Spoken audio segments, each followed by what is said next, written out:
नाज़रीन तव्हांखे हिकु अफ़सोसनाक ख़बर खां आगाह कंदा हलूं त सिंधड़ी जे ॻोठ दोस्त मोहम्मद दर्स जो रहवासी कुर्बान सोलंगी अताई डॉक्टर जी मुबीना ग़लति इंजेक्शन लॻण सबबि फ़ौत वारिस लाश सिविल अस्पताल मीरपुर ख़ास खणाए विया।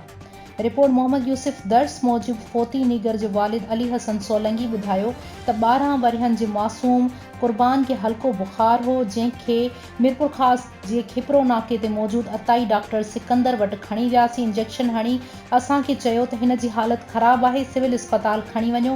जिते खणी वियासीं त हू फ़ौत थी वियो। उन्हनि ॿुधायो त असांजो नीगर अताई डॉक्टर मारियो आहे।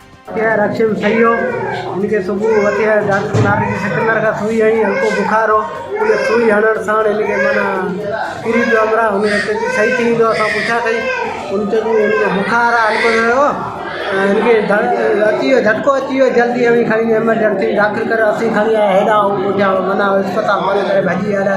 असांजो को बि डॉक्टर वञो गॾु हले त कुझु कोन्हे, झटको अची वियो खणी एमरजेंसी खणी आया हिते 2 मिंट। डॉक्टर नारे जो सिकंदर।